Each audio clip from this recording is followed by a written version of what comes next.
Hello hi.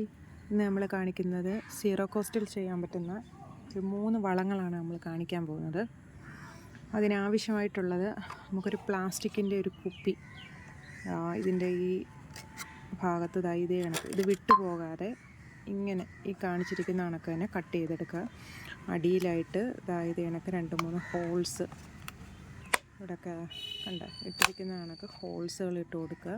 ഇതിൻ്റെ അടപ്പ് മാറ്റുക. എന്നിട്ട് നമുക്ക് ഇത് നമ്മൾ ഒരു 3-4 ദിവസം മുമ്പ് നട്ട് വെച്ചിരിക്കുന്ന വെണ്ടയാണ്. പുതിയ ഇലകളൊക്കെ വന്നു തുടങ്ങി.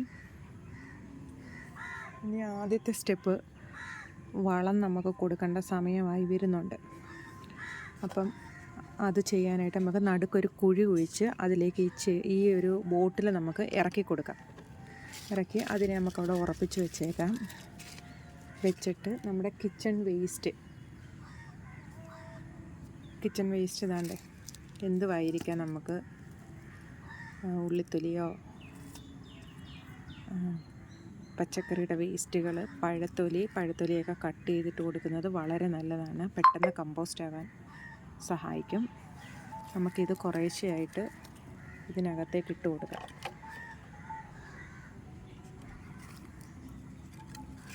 ഇത് ചെറുതാക്കി ഇട്ട് കൊടുത്താൽ പെട്ടെന്ന് കമ്പോസ്റ്റായി കിട്ടും.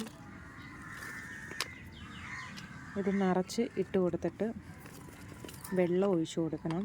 ഇപ്പം മഴയൊക്കെ ഉള്ളതുകൊണ്ട് നമുക്കിപ്പോൾ വെള്ളം ഒഴിക്കണ്ട. അല്ലാത്ത സമയത്ത് ഇതിനകത്തോട്ടും കൂടെ കുറച്ച് വെള്ളം ഒഴിച്ചു കൊടുക്കുക. പെട്ടെന്ന് കമ്പോസ്റ്റായിട്ട് ഇതിൽ നിന്നുള്ള സ്ലറി ഇറങ്ങി വെണ്ട നന്നായിട്ട് വളരും. വേറെ നമുക്ക് പ്രത്യേകിച്ച് വളങ്ങളൊന്നും തന്നെ ഇതിന് കൊടുക്കേണ്ട ആവശ്യമില്ല. ഇതൊരു 1 മാസം കൊണ്ട് തന്നെ ഇത് വളമായി കിട്ടും.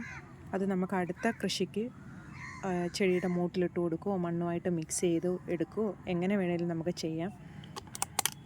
ഇത് ഒരു രീതി. ഈ കാണുന്നത് നമ്മൾ ഈ കുപ്പിക്കകത്ത് പച്ചക്കറി വേസ്റ്റ് ഇട്ട് വെച്ചിട്ട് ഏകദേശം ഒരു 6-7 ദിവസം ആയിട്ടുണ്ട്. അപ്പോഴത്തേക്കും എന്നെ വെണ്ടയിൽ വന്ന മാറ്റങ്ങൾ കണ്ടോ? നമുക്ക് നേരിട്ട് അറിയാൻ പറ്റും. നമ്മൾ ചെയ്തപ്പോൾ ഉള്ള വീഡിയോയും ഈ വീഡിയോയും കാണുമ്പോൾ തന്നെ അറിയാം. വെണ്ടയിൽ നല്ല കണക്ക് ഈ ഇലകളൊക്കെ വന്നിട്ടുണ്ട്, നല്ല വലിപ്പത്തിൽ വന്നിട്ടുണ്ട്. ഇത് ആ സമയത്ത് തന്നെ നമ്മൾ ചട്ടിയിൽ വെച്ച വെണ്ടത്തയ്യ. നമ്മൾ വേറെ വളങ്ങളോ കാര്യങ്ങളോ ഒന്നും കൊടുത്തിട്ടില്ല. ഈ ഒരു വെണ്ടച്ചെടി നിൽക്കുന്നത് കണ്ടോ?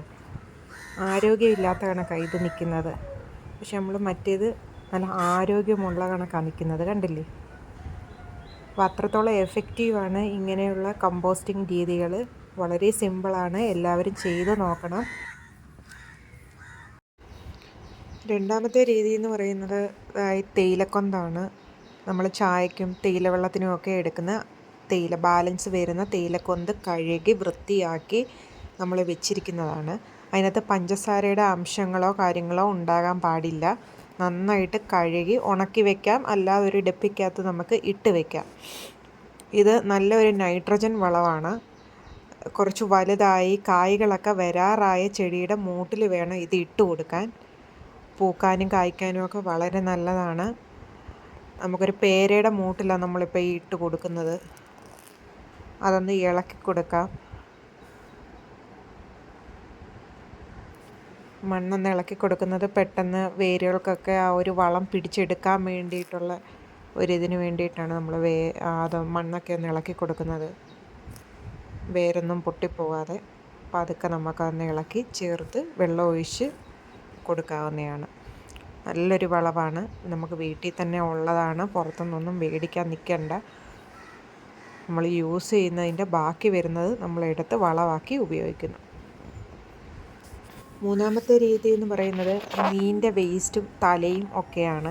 അതിൻ്റെ കുടൽ ഭാഗവും എല്ലാം എടുത്ത് നമ്മളൊരു ഡപ്പിക്കകത്താക്കി വെച്ച ഫ്രൂട്ട്സിനോ പച്ചക്കറികൾക്കോ നമുക്ക് ഇട്ട് കൊടുക്കാവുന്നതാണ്. മഴ സമയത്തൊക്കെ കൊടുക്കാൻ പറ്റുന്ന ഏറ്റവും നല്ല വളമാണ്. സ്ലറിയായിട്ട് കൊടുക്കുന്നതിലും നല്ലത് ഇങ്ങനെയുള്ള വളങ്ങൾ നമുക്ക് കൊടുക്കുന്നതാണ്. പതുക്കെ കൊണ്ട് അത് അഴുകി ചേർന്നോളും.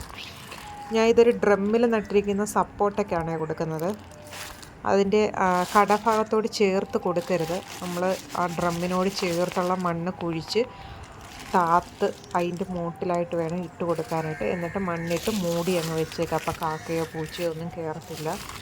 ഇത് ഞാൻ ടെറസിലാണ് വെച്ച് കൊടുക്കുന്നത്. താഴെ അയ്യത്ത് ഒക്കെ വെച്ച് കൊടുക്കുന്നവർ നന്നായിട്ട് മണ്ണിട്ട് മൂടണം, ഇല്ലെങ്കിൽ പൂച്ചയും പട്ടിയൊക്കെ മാന്തുന്നതായിരിക്കും.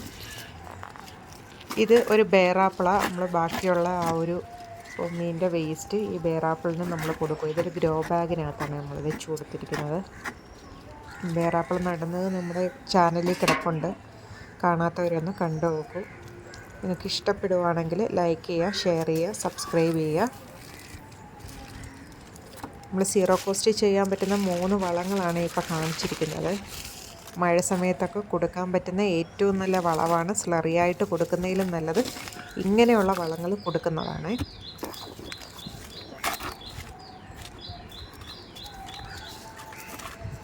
നന്നായിട്ട് മണ്ണിട്ട് മൂടി വയ്ക്കുക. Thank you.